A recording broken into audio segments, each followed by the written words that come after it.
Merhaba arkadaşlar, kanalıma hoş geldiniz. Bugün sizlere yine çok güzel şık bir terlik modelinin anlatımını yapacağım. Ee, yine anlatmam istendi bu modelde. Instagram'dan yazan takipçilerim için ben de naçizane anlatacağım. Birkaç yerde de yine anlatım var.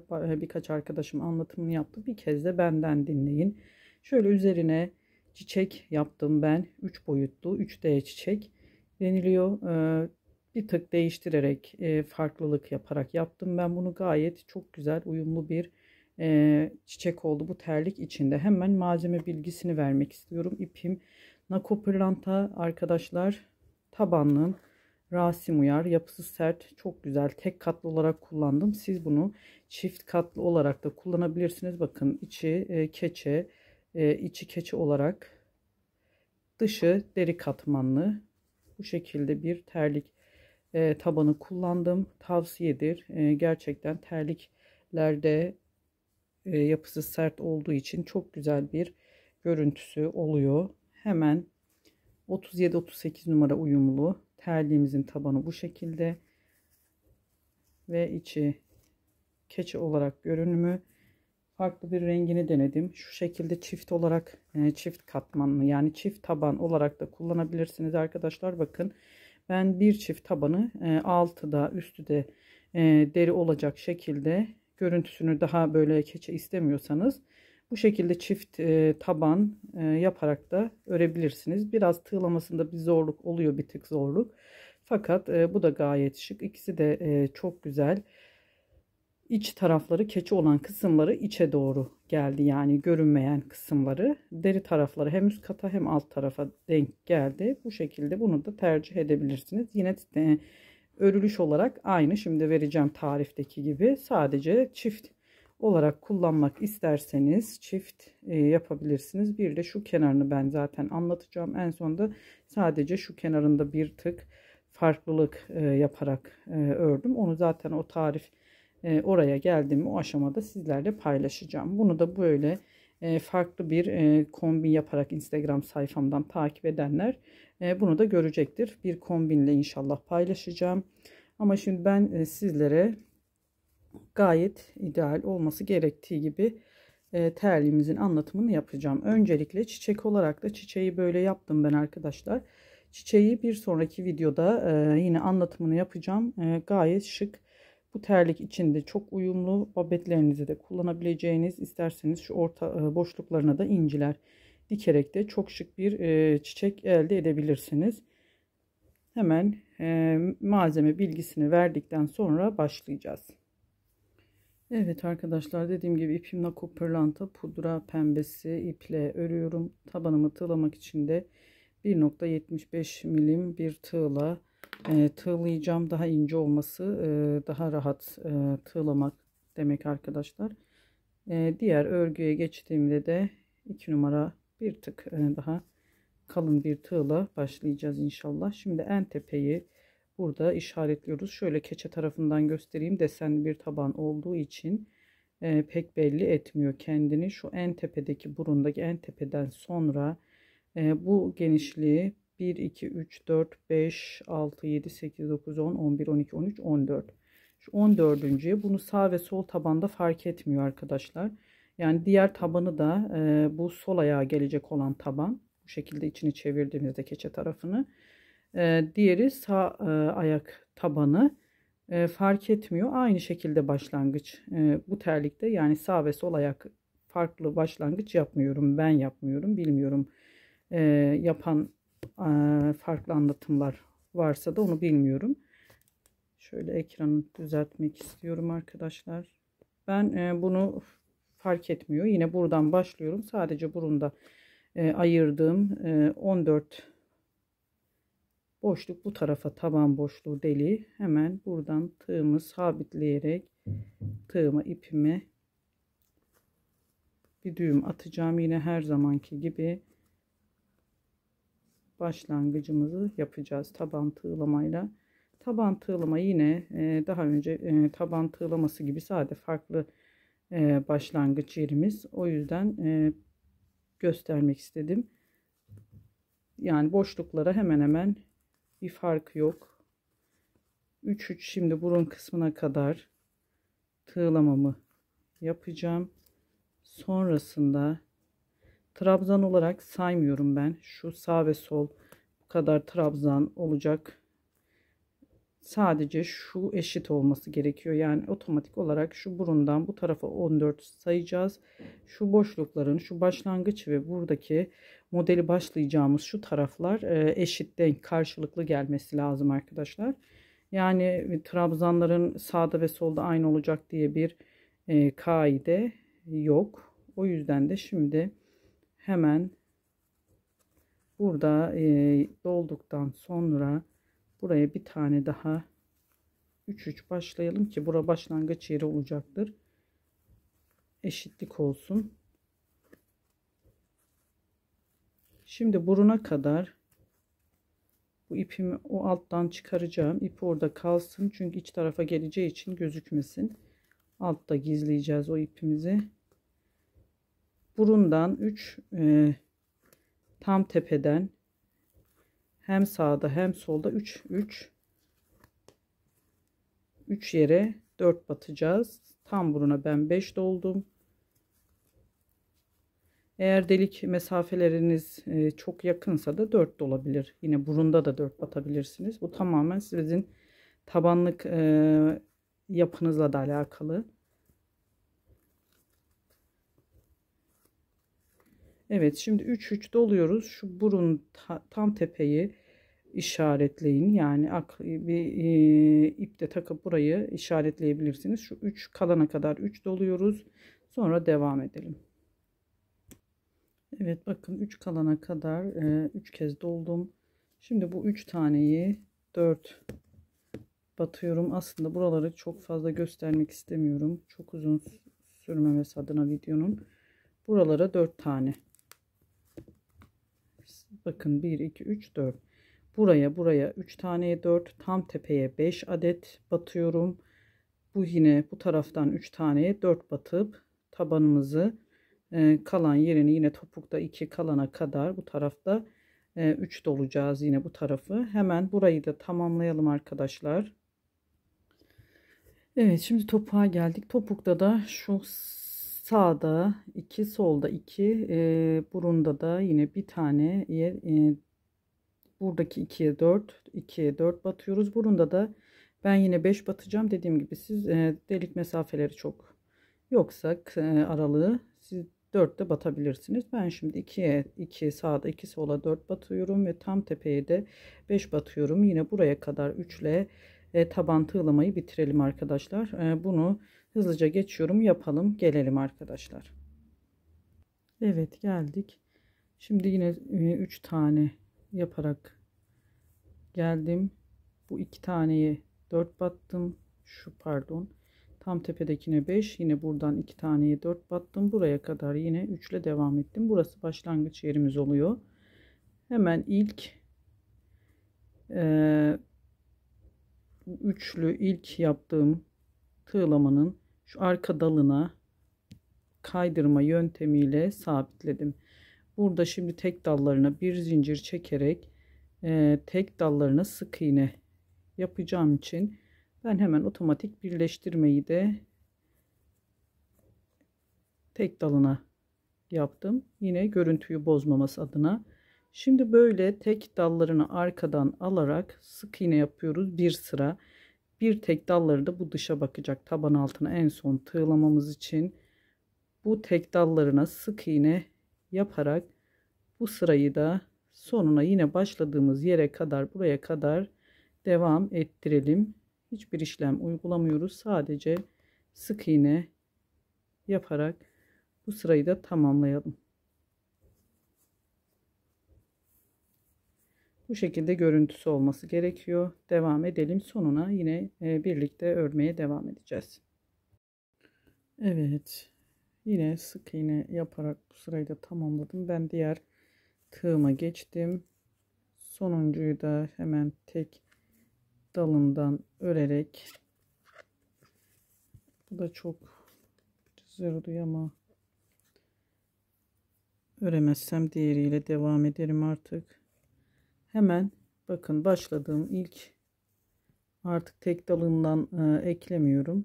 Başladığım ilk tepeye, sık iğne tepesine sabitleyeceğim. Kaydırma yöntemiyle sabitledim. Evet, şimdi buradan modelimizi trabzan olarak bu sırayı da yapacağız. Normal 14 bu tarafa saymıştık, tam tepede 14 de bu tarafa. Ben 14 saymıyorum, genelde karşılıklı buranın tam karşısına gelecek şekilde yapıyorum. Yani burada da trabzan sayısı, burada da trabzan sayısı aynı olması gerekmiyor.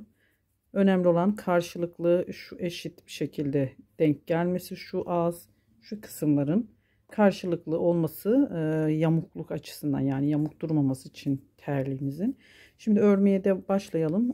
Oraya geldiğimizde size göstereceğim. 2 zincir çekiyorum ve yine bakın şu dibinden trabzan yaparak başlayacağım. Kamera arkası biraz zor oluyor tabanla ördüğüm için. Bu şekilde dibine birleştirdiğim yere bir trabzan, sonrasında arka dallarına batmadan direkt sık iğne içlerine, yani tepelerine batarak bu sırayı da trabzan olarak örüyoruz. Komple buraya kadar, dediğim gibi benim için karşılıklı olması, şuraya denk gelmesi gerekiyor, önemli. Hemen örüp yine ben trabzanlarımı da sayıp size söyleyeceğim. Kaç adet trabzan, burun kısmını ayırdıktan sonra sağ ve solda kaç adet trabzanımız denk gelecek, ona da bakalım. Ama dediğim gibi bir veya iki veya daha fazlası sağda solda eşit gelmesi benim için, onu baz almıyorum. Ben burada eşitlik, karşılıklı denk gelmesini daha çok önemsiyorum. Terliğimiz bir tarafı kısa buradan, yani bir tarafı yamukluk olmaması açısından bu şekilde yapıyorum. Sizler de trabzanlarınızı örüp buraya kadar gelelim, sonrasında devam edeceğiz.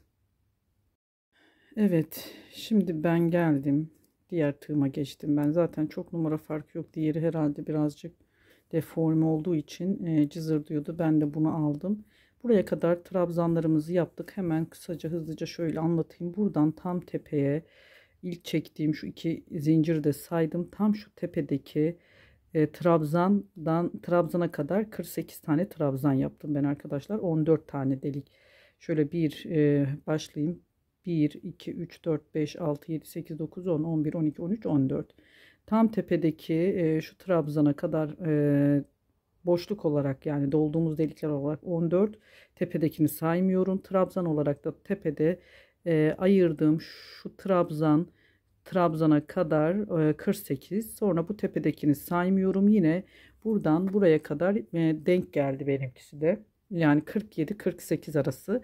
Dediğim gibi yine 14 boşluk saydım. Tepeyi saymadan 1, 2, 3, 4, 5, 6, 7, 8, 9, 10, 11, 12, 13, 14. 14 tane boşluğa bakın, karşılıklı denk gelmesine özen gösterin. Yani önemli olan, söylemek istediğim, burada 48, burada 47 ya da 49 olabilir.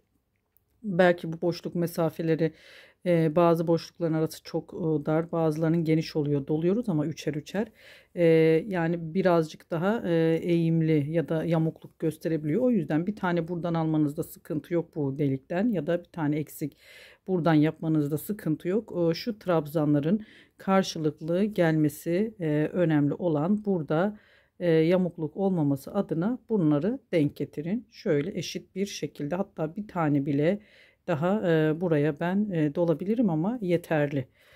Şimdi ördüğümüzde o düzelecektir. Topukta da bakın, tam tepeyi tuttuğumuzda, burayı saymadığımızda bu taraftan 8 boşluk, bu taraftan da 8 tane tığladığımız yani boşluklar kalıyor. Bunlar da zaten eşit bir şekilde. Şimdi 2 zincir çekiyorum ve geriye dönüyorum. Artık modelimize başlıyoruz arkadaşlar. Şimdi modelimizin ilk önce şöyle lastik model öreceğiz. İlk yakından göstermek istiyorum. Şu 2 zincir değil de baştaki, alttaki şu kısım değil.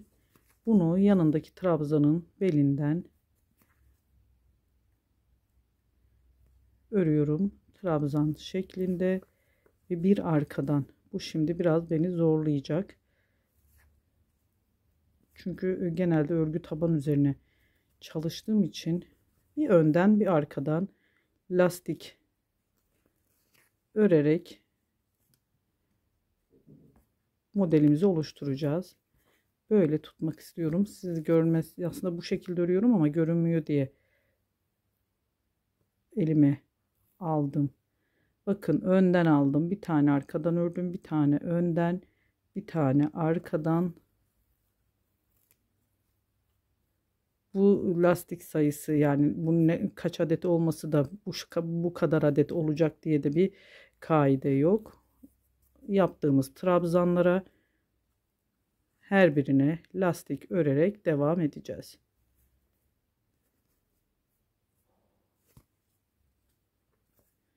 Görün diye iyice böyle açıyorum aralarını. Pek görünmüyor. Bakın. Hemen yanındaki trabzan boşluğuna belinden dolayarak arkadan örüyorum. Zaten bunu bilenler çoğunuz biliyordur. Bu şekilde bir önden bir arkadan örerek sonuna kadar ilerleyelim. Hemen yanındakine arkadan alıyorum beline.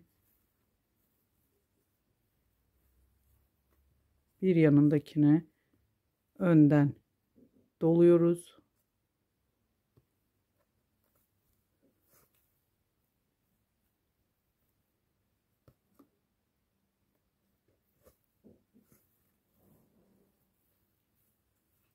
Sonuna kadar örelim. Ta ki buraya kadar ve sonunda devam edeceğiz yine. Sonuna geldim. Bakın sonda yine 2 tane kaldı. Birini arkadan öreceğim. Yani nasıl denk geliyorsa bu şekilde bitirin. Hemen son 2 zincir çekmiştik. Onu da yine önden alarak ördüm. 2 zincir çekiyorum tekrar ve geriye dönüyorum.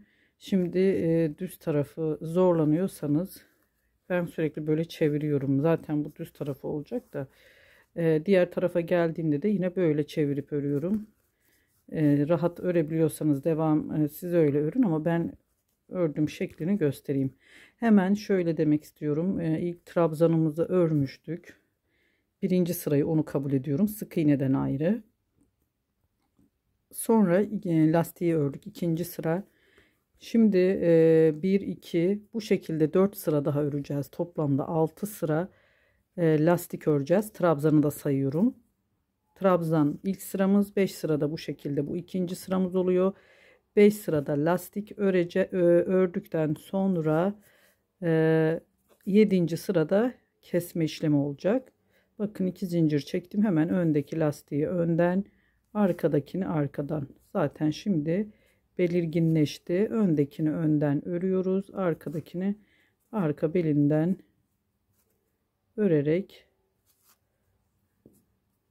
başlarken başlangıçlarla 2 zincir çekiyoruz. Burada bu 6 sıra göstereceğim bir şey yok. Şimdi 3. sırayı örüyoruz. İlk yaptığım trabzan sırasıyla birlikte bu 3. sıramız. Bundan sonra 3 sıra daha örüp toplamda 6 sırayı tamamlayalım. Trabzan sırasıyla birlikte 6 sıra olacak. 7. sırada eksiltmemiz olacak. Bundan sonra göstermemi gereken önemli bir detay yok arkadaşlar. Sürekli böyle gidiş geliş buraya gideceğiz. 2 zincir çekip oradan bu tarafa, buradan o tarafa şeklinde ilerleyeceğiz. Lastik örelim. 6 sıra, 7. sırada da tekrar kesme işleminde birlikte örmeye devam edelim.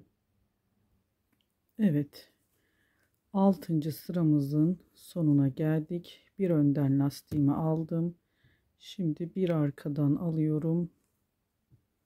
Burada göstermek istiyorum. Bakın bir tane gibi görünüyor ama burada bakın bu 2 zincir çektiğimiz, bu da arkada olan lastik.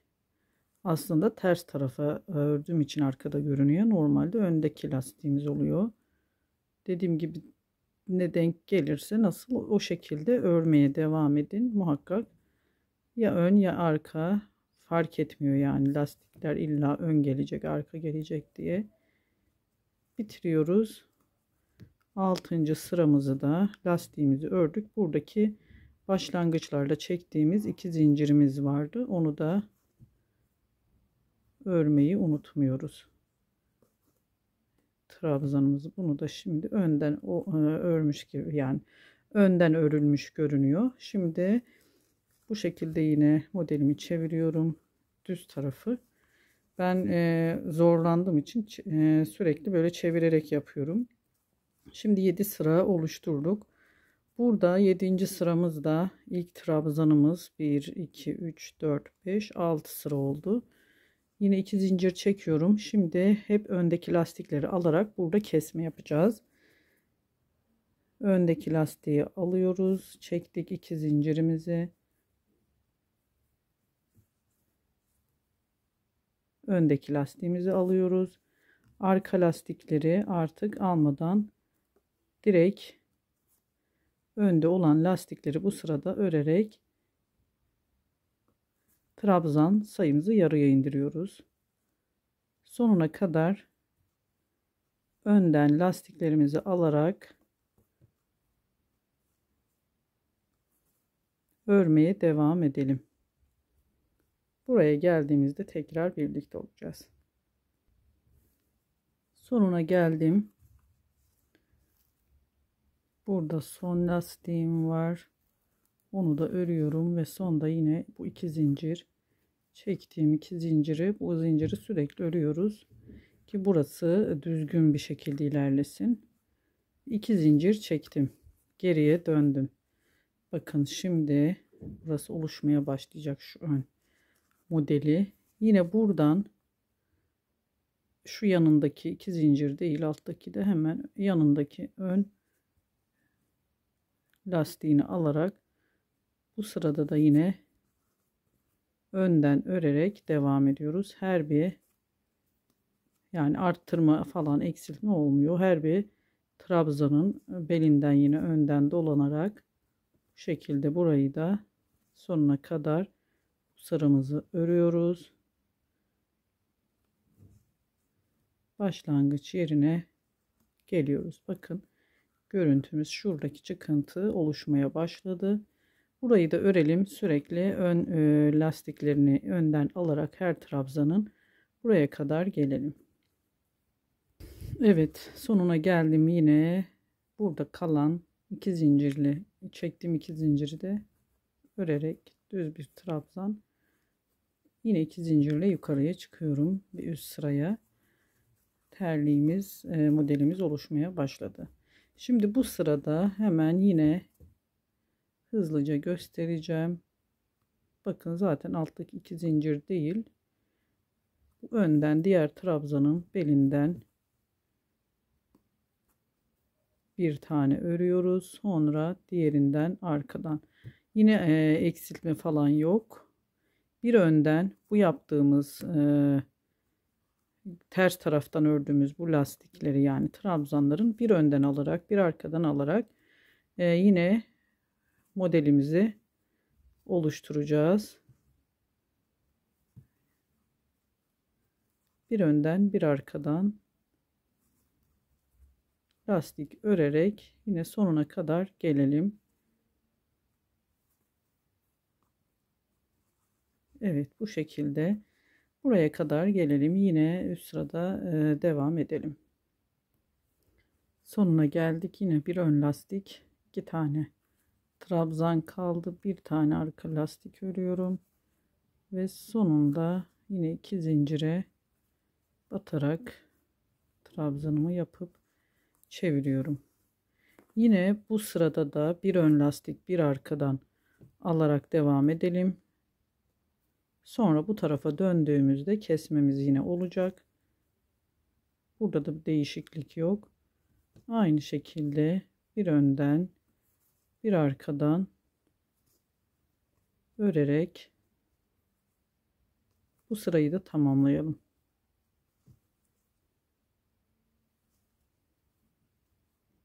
Evet.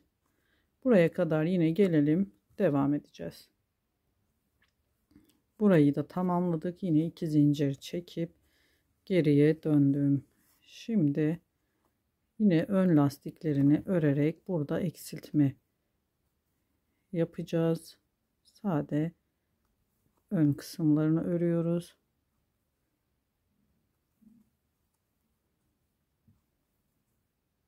Sonuna kadar yine bu şekilde devam edelim. Ön lastiklerini tek tek örüyoruz. Burada da trabzanlarımızı yani lastik sayımızı yarıya düşürüyoruz. Sonuna kadar örelim, buraya kadar tek lastik olarak devam edelim. Evet, burayı da tamamladık. Bakın kesmemizi yaptık. Terliğimiz yavaş yavaş şeklini aldı. Zaten son bu ortadaki kısma geçtik. Orayı da hemen başlayıp örelim. Şimdi son 2 zincire de batarak trabzanımı yaptım. 2 zincir çekiyorum. Tekrar geriye döndüm. Burada yine bir önden bakın arkadaşlar şöyle göstermek istiyorum. Evet. Burada artık önden başladım. Hepsini önden alarak tığım takıldı. Devam ediyoruz.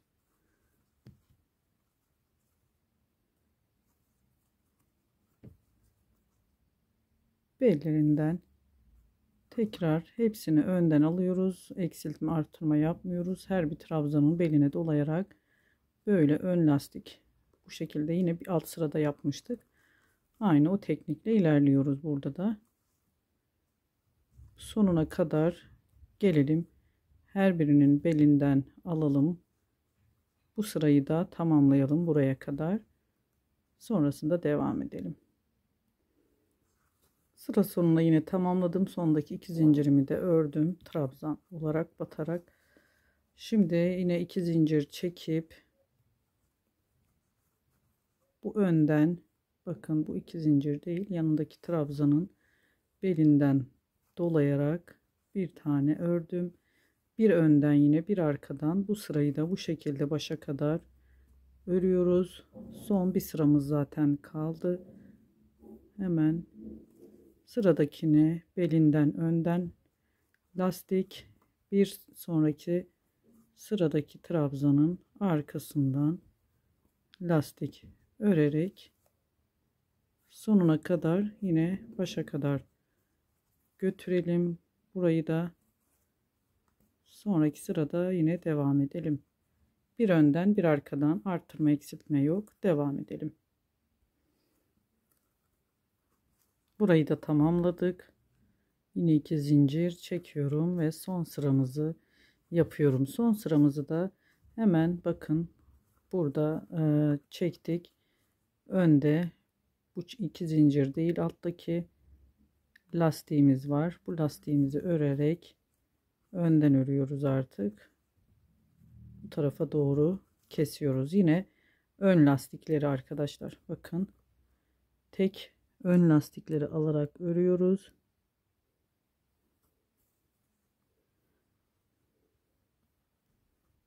Ters taraftan ördüğümüz için ön lastik. Sadece ön lastiği örerek yine bu tarafa doğru kestiğimiz işlemi şimdi tam tersine bu tarafa doğru gelirken ördüğümüzde kesiyoruz. Buradaki ön lastikleri alarak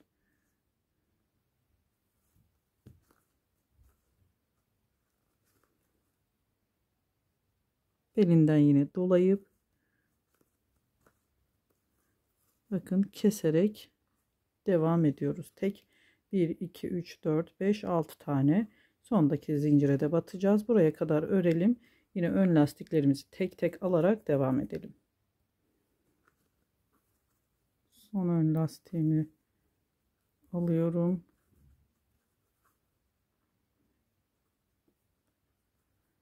Bunu da ön lastikler bitti. Burada kalan 2 zincirim var. Bunu yine örüyorum.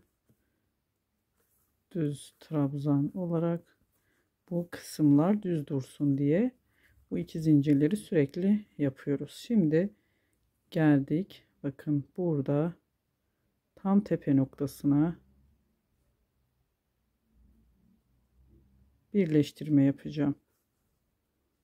Kaydırma tekniğiyle birleştiriyoruz. Bu kadar basit.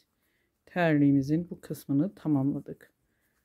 Evet arkadaşlar, bakın siz de benimle birlikte ördüyseniz bu görüntüyü elde edeceksinizdir. Şimdi daha toparlanacaktır. Bu kenarları var. Taban alt tarafın tığlanması var. Kenar oyası var. Hemen yine devam ediyoruz kenar oyasını yapmaya. Burada birleştirdik. Bir zincir çektim. Bir zincir çektikten sonra şu kısma, buradaki boşluğa bakın. 7 tane trabzan aynı boşluğa yapıyorum. 2 3 4 5 6 7. Bir zincir çektim. Hemen şu kısma atlıyorum. Yine modelimizin sık iğne ile sabitledim. Bir zincir çekiyorum. Buraya yine 7 tane trabzan yapıyorum. Battığım yerleri zaten görüyorsunuz. Burayı o yüzden kesmiyorum, göstermek için tam nerelere battığımı. Bir sağda bir solda 3 tane böyle oyamız olacak modelimiz. 5 6 ve 7. Bir zincir çektim. Buraya sık iğne ile sabitliyoruz. Bu kenarda çektiğimiz 2 zincir içerisine, pardon, burayı çok uzağa batmak istemiyorum. Bakın bir tane buraya battım. Batarken şöyle çok uzak olmasın, bir tane atlayıp buraya sabitledim. Şimdi son bir tane bir zincir çektim. Hemen burada zaten ortalıyoruz. Son oyamızı yapacağız bu tarafa kalan. 3 tane olacak. Bu boşlukları zaten siz de ayarlayabilirsiniz. Yani battığınız yerler çok sayarak, yani ayarlayarak, illa buraya batacağız bir yana bir ilmek yana bir zincir bu tarafına olabilir. Şimdi buraya ben hemen yapıyorum, geliyorum. Şimdi zorladığı için kamera önünde tabanı elime avucuma sıkıştırmak istiyorum. Hemen 7 tane buraya da yapalım trabzan. Evet, bunu da yaptım. Ve şimdi bunu da hemen şu dibi değil de taban kenarındaki kısma sık iğne ile sabitledim. Bakın arkadaşlar, 3 tane burada olacak, 3 tane de bu tarafta olacak şekilde burayı tığlayıp buraya geldiğimizde bu taraftakini de yapacağız. Devam edelim şimdi. Bu kısımları siz ayarlayın. Dediğim gibi batacağınız yerleri.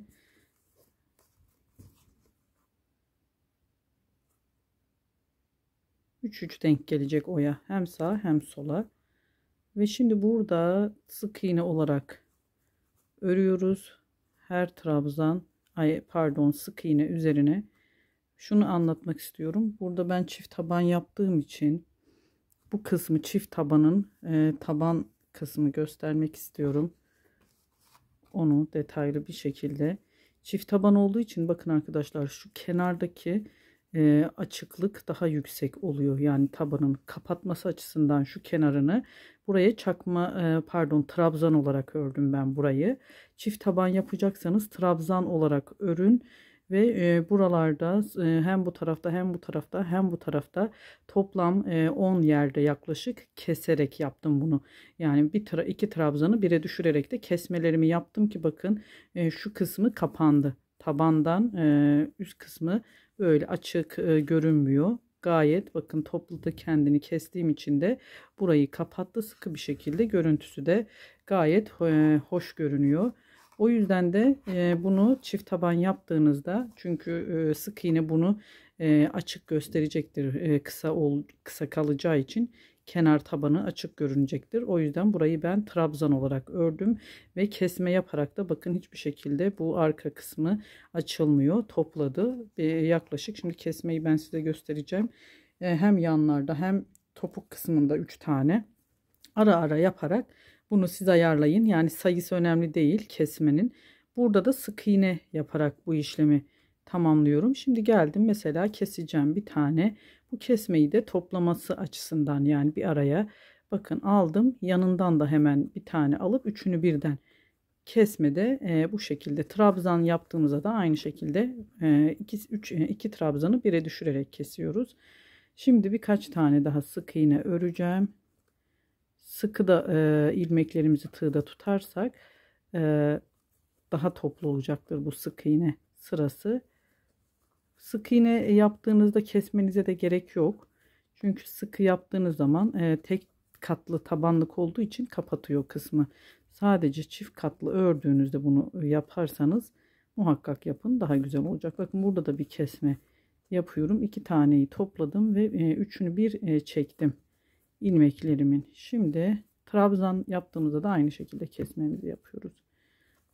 Şimdi topuk kısmına geldiğimizde hem sağda ve solda, burada yapıyorum. Bir de tepede yine kesmemi yapacağım. Bakın burayı aldım, bir yanındakine de batıp 2 tane sık iğneyi birlikte çektim. Yine topuğa geldiğimizde topuk kısmına ilmeklerimizi de sıkı yapalım ki arada boşluk oluşmasın, hem de toplaması açısından önemli. Evet bakın, tam tepeye geldiğimde de bir kesme de burada yapacağım. Şimdi yapıyorum. Bir tane buradan, bir diğer sık iğneye batarak burada bir kesme yaptım. Hemen yandakinden devam ettim. Gayet sıkı, tığınızda ipinizi gevşek tutmayın. Sıkı yaparsanız o kısmı daha da bakın toplayacaktır kendini. Yani böyle arkaya doğru yayvan bir şekilde durmayacak. Toplu bir şekilde öne doğru, babet içerisine doğru güzel bir görüntü olacak. Bu kenarları görünmeyecek. Komple bitirdiğimizde zaten anlayacaksınız demek istediğimi. Hemen bir tane daha bu yana denk gelecek bir kesme yapacağım. Şimdi yapıyorum bunu da. Sayısı önemli değil. Göz kararı. Ara ara göz kararı yapıyorum. Bu tığlamayı yayıyorum yani bu sıralarda. Yine kestim. Yine sıkı bir şekilde devam ediyorum. Yine buralarda da 2 tane, bir burada bir burada bir kesme yapalım. Buraya kadar örelim. Sonrasında modelimizi de burada tamamlayıp devam edeceğiz. Burayı da tamamladık. Şimdi hemen buradaki modelimize geçiş yapacağız. Karşılıklı denk gelmesi dedik. Çok önemli. Şu dibine de ben bir tane sık iğne yaparak hiç zincir çekmeden, bakın zaten bu tarafta nerelere battıysanız bu tarafta da aynı ayarlayarak 3 tane modelimiz olacak şekilde yapacaksınız bu işlemi. Buraya kadar 3 tane olacak. Hemen şurada yapmaya başlıyorum ben. 7 tane ikili trabzan aynı yere yapıyoruz. 3 4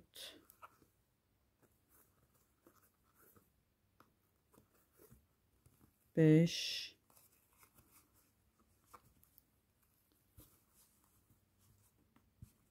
6 ve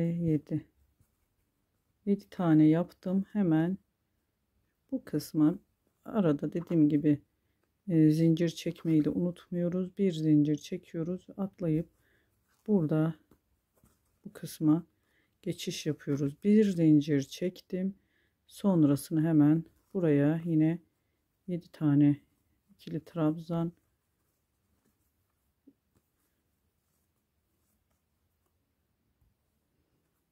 bir zincir çekiyorum, buraya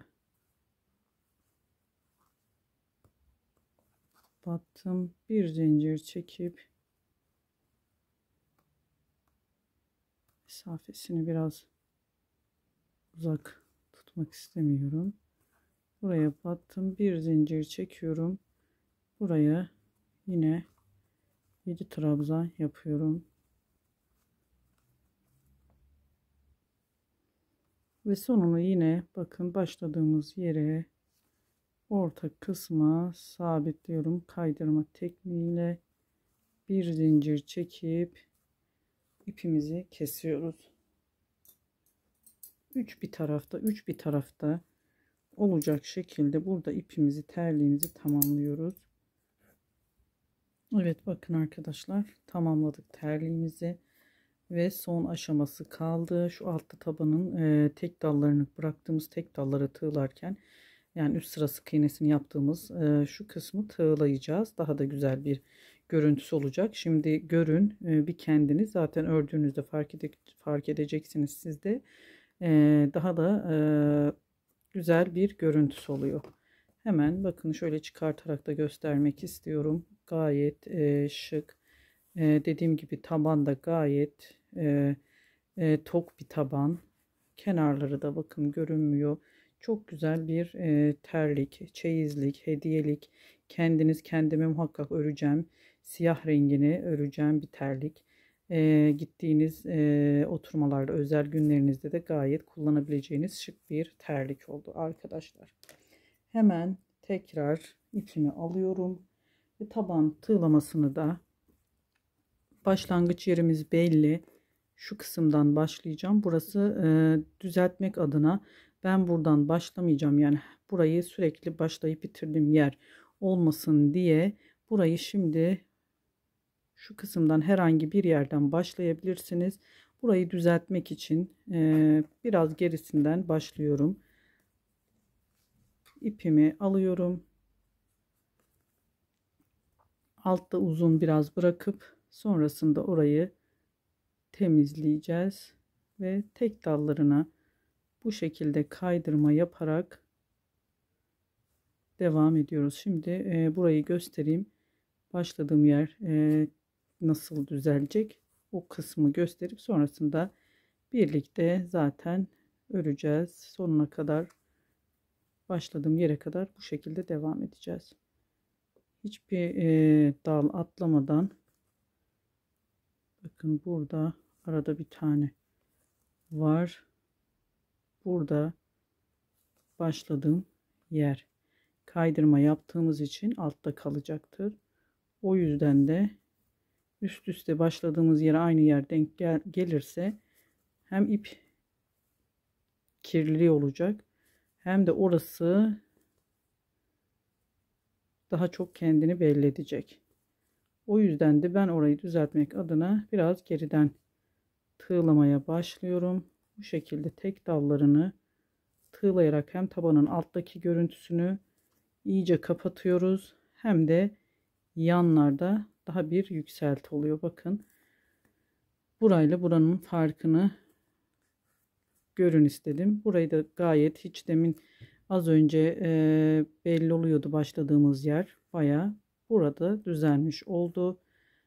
Buradan başladık. Şimdi buraya başladığımız yere kadar tabanımızı tığlayarak gelelim ve burada bitirelim. Evet, sonuna geldim. Bu ipleri alalım kenara. Hemen sonda başladığım yere de tekrar bir tane kaydırma yaparak ipimi burada keseceğim. Zincir çekmeden biraz uzun kesiyorum. Evet. Bu iplerimizi de temizliyoruz. Bunu bu taraftan, bunu bu taraftan içeriye alarak alt tarafı temizleyelim iplerimizi. Sonrasında bakın görüntüsü gayet düzgün bir şekilde oldu. Şimdi iplerimizi şu aralardan kaydırmaların arasından temizleyerek keselim. Çakmak yardımıyla da ben uçlarını halledip geliyorum. Evet arkadaşlar, terliğimizi tamamladık. Bu şekilde ben iplerimi temizleyip bakın hem taban görüntüsü alttan tamamen kapandı. Bu aralıkları tığladığımız hem de şu kenar kısmı daha düzgün bir şekilde oldu. Kenarda oyası bu şekilde, ayakta da duruşunu gayet çok şık bir görüntüsü oluyor. Ayakta da muhteşem bir görüntüsü var. Dediğim gibi tabanlıklarımı video başında tüm bilgileri verdim.